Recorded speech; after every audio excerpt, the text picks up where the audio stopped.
The band Perry. You probably know him as one of the biggest country acts of the early 2010s, and specifically of the song If I Die Young. If I die young, bury me in satin, lay me down. Well, in a cruel twist of ironic fate, the band Perry itself has died young, or at least they have chosen to go on an extended creative break. The group recently posted this image to their Instagram, which read, "To our TBP friends and family, we wanted to let you know that the three of us have decided to take a creative break as a group and each focus on our individual creative pursuits. During this season, we will continue to support each other as artists and family in all we do. Thank you for making our childhood dreams come true. Love you all, Kimberly, Reed, and Neil." Now, I'd be lying if I said that that came as a particular surprise after some very sporadic output from the band over the last few years, and it seems like the commenters on that post mostly agree.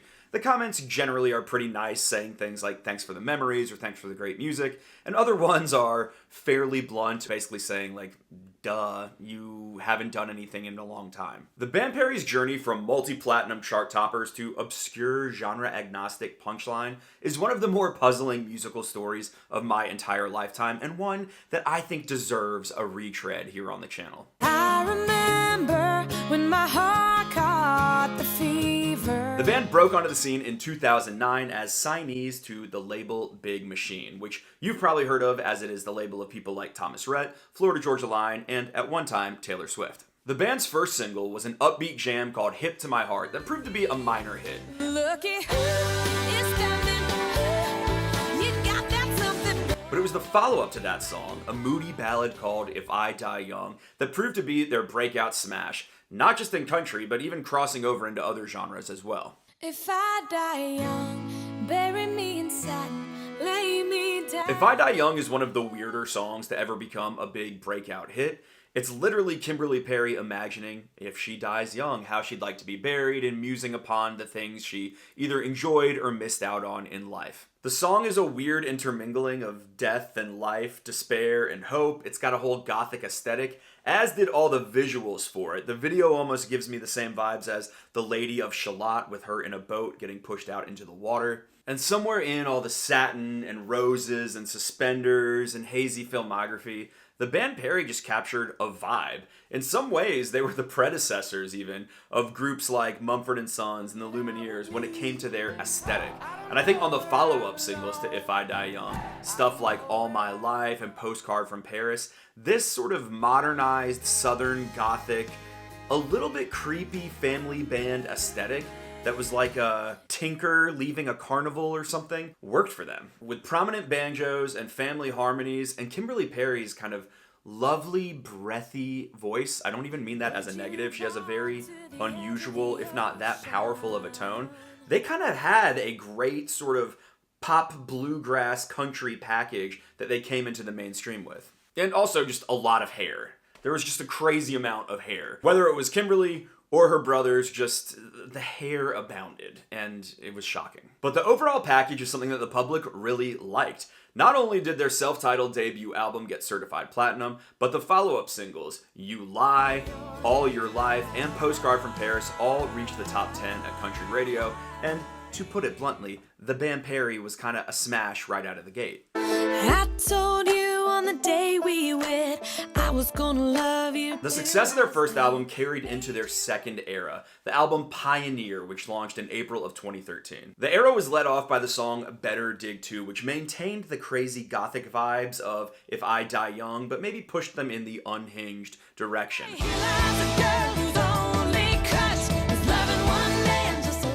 The song took seriously the vows "Till Death Do Us Part," with Kimberly Perry claiming, "If you go before I do, you better tell the gravedigger that he better dig two." As in, dig one for me too, because I'm going down with you, because I'm an unhinged psycho. With a healthy dose also of, don't ever cheat on me. While the album featured some of the same kind of lovely, lush sounds as their debut album in tracks like End of Time, as well as the title track Pioneer, which is my favorite track the band Perry ever released. I love the song Pioneer. I'll go anywhere, Pioneer. The band clearly wanted to push in a little bit more of a rock direction when it came to the other singles that were out from this album, including Done, All I wanna be is done. and Chainsaw. And I got my chainsaw. And yet those were interspersed by single releases for more gentle, pretty tracks like Don't Let Me Be Lonely. Oh, don't let me be lonely. No, don't let Or their cover of Glenn Campbell's Gentle on My Mind. Let's know when that your door is always open and your path is free to walk. And it was in this 2013-2014 era that you started to sense a little bit of discord about who the band Perry wanted to be. And that proved to be a drumroll for the series of eras that were soon to come.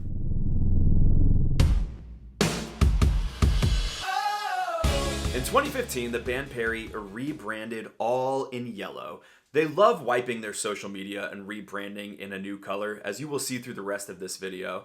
And in the late summer of that year, they dropped their new song, Live Forever. We're gonna live forever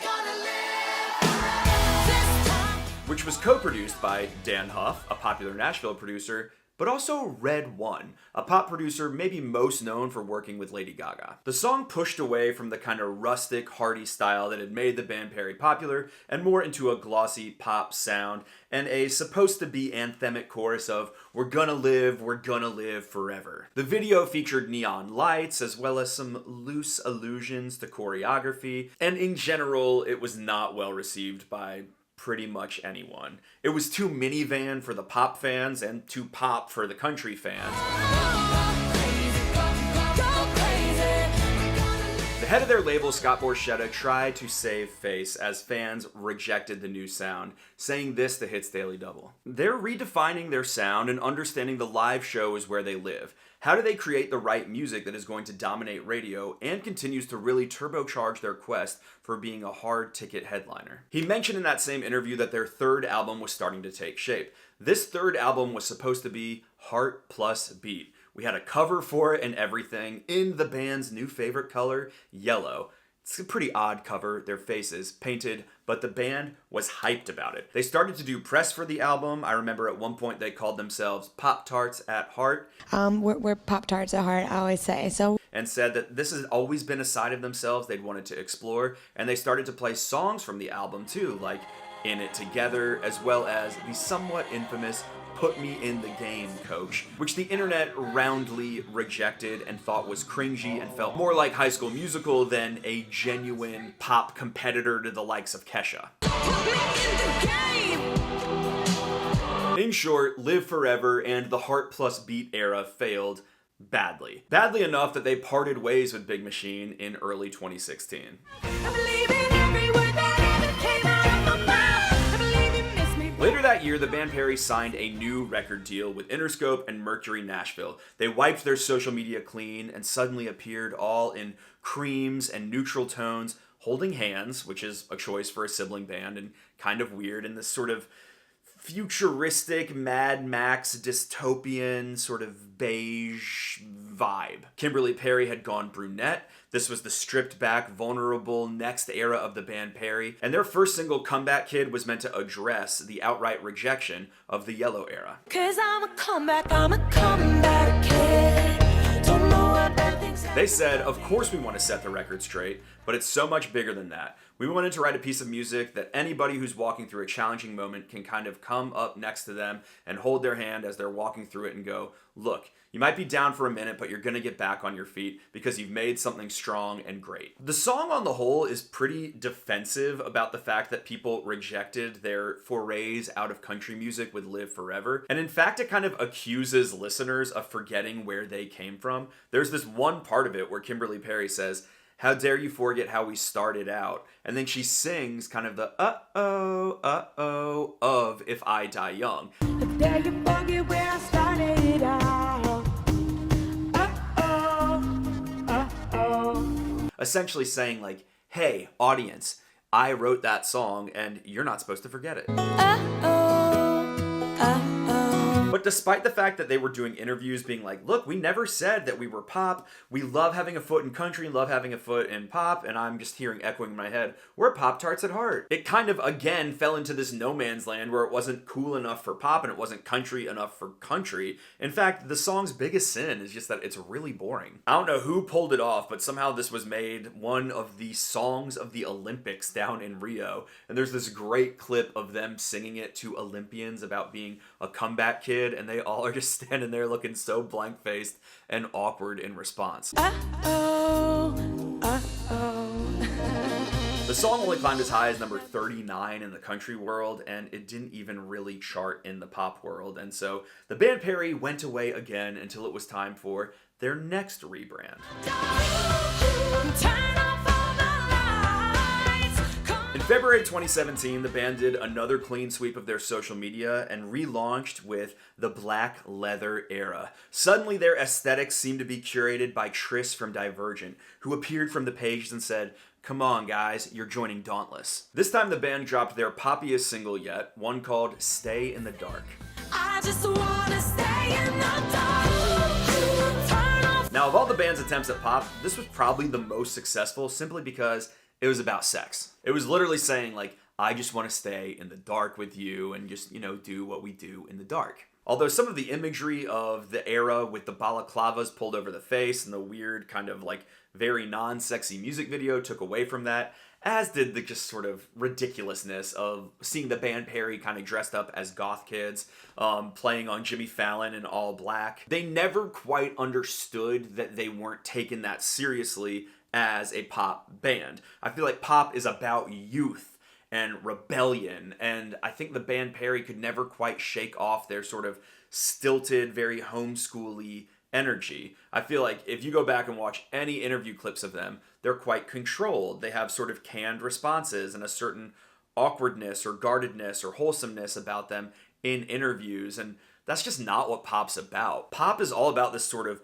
visceral passion that is getting released through the music, and these artists that are larger than life and unguarded and sexy and weird and usually kind of bad people. And it's like their ambitions to make it in that world were so strong that they were almost blinded by the fact that they weren't taken that seriously in that world. Still, like I said, this song is pretty okay, and it reached number 23 on the adult charts.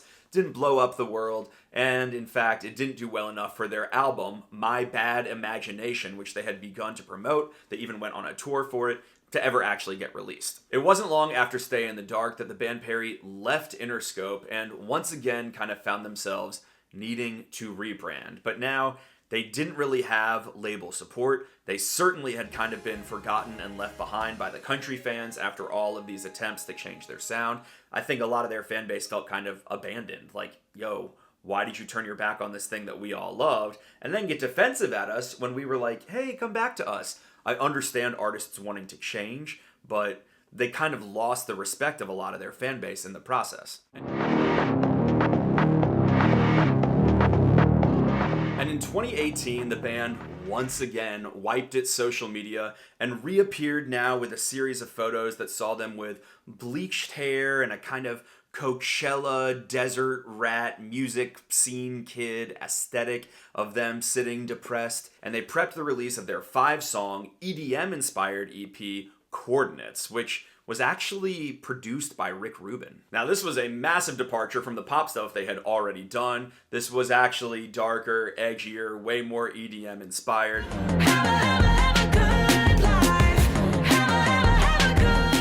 Kimberly Perry was singing about her divorce, about cheating, about all of the salacious drama you maybe want to hear in a song like Good Life, but the reality is they just didn't have much of an audience that wanted to listen to this anymore. They were promoting it independently.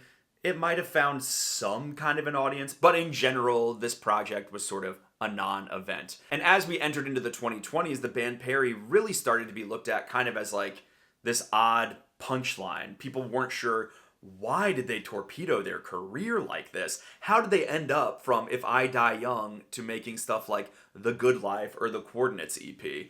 And while I completely understand that, I do confess there is some piece of me that admires that they really went after what they wanted, despite the fact that it cost them pretty much their entire career. They clearly wanted to redefine themselves and refused to take no for an answer. Now, the unfortunate thing is, they took a risk that is hard to pull off. Not everybody is Taylor Swift, who was able to sort of slowly redefine herself one album at a time until she wasn't making country music at all anymore and had fully transitioned into pop. It was a way more deft and long process than I think people give her credit for. She also had the wherewithal to sit in front of the whole world and tell people not to consider 1989 a country album at all. She's like, this is a pop album. It would be doing a disservice to country music to even try to consider this country, so I don't want to. And for the record, this is my very first documented official pop album. And I think there's a certain level of respect for music fans in doing something like that. And Lord, I'm glad you didn't pay me no attention when I said For the last few years, it has been unclear exactly what the band Perry is up to. Mostly photo shoots, frankly. It's just like, you go to the brothers' Instagrams, and it's like, well, they've got some new photos, and they look like even sadder LA kids now. Although it seems that all three siblings have recently found love. Kimberly recently got married to her new husband, with whom she is expecting a baby. And as of a couple weeks ago, when they announced their creative break from each other, Kimberly Perry has now signed a new deal with Records, which is actually the name of the record label, it's confusing, as a solo artist. She's still into the full social media wipe. I saw that she had deleted her whole profile and has launched it anew. They are very attached to what I would say is a somewhat 2015 method of Instagram promotion, but whatever. Kimberly Perry's gonna Kimberly Perry. I respect the full social media wipe. I even looked at her new husband's Instagram. He did it too, so that is dedication, brother, and I respect it. I saw her play a set at Whiskey Jam recently here in town, and she played a follow-up version to If I Die Young, which was fascinating. I also saw her recently making TikToks, and she's talking over If I Die Young and sort of reintroducing herself as a solo artist. And I gotta admit, I'm intrigued to see what Kimberly Perry does apart from her brothers. Okay, I'm sitting here editing, and Kimberly Perry has now officially announced an EP called Bloom that will be coming out on June 9th, and it does include the song If I Die Young Part 2. I'll put one hand in the air, I'm closing my eyes, my whole heart's beating. There is a TikTok that's kind of quasi-viral right now of her singing the first verse of the song. And on the one hand, I think it is a weird choice to try to differentiate yourself from your band by singing your band's biggest hit. On the other hand, it might be that you really only got one chance to make this relaunch work, and going back to the well of your biggest hit is maybe the attention grab you need, and I'm kind of watching the marketing of it work. If the song will work, I don't know, I haven't heard it. My fear is that it will be a little too self-referential to the band Perry's own journey, kind of like Comeback Kid was. We'll see. If nothing else, it's really cool to hear Kimberly Perry's voice making kind of country again, a more simple arrangement. I just think it works. So there's your update to the story. Like I said, there was that kind of awkward vibe in all of their interviews, and I don't know, you kind of just want freedom to be a different person, especially as she's entering this era of motherhood and a new life. I just sort of wonder, what will unbridled Kimberly Perry do? Will the music be good? Will anyone care? Are the bridges all burned? I'm intrigued to see. But as it stands, the band Perry had one of the most prolific rises and falls in country music history, and I just wanted to remember it for a minute with you. Now we can lay them down on a bed of roses, bury them in satin, and push them out to sea. So let me know your thoughts on the band Perry down below. Do you love the song Pioneer as much as me? Do you miss them? Do you respect them? And what do you think is going to happen with Kimberly Perry's solo career? Subscribe to the channel if you've never been here before, and I'll be back with more country music content very soon. Love y'all. Bye.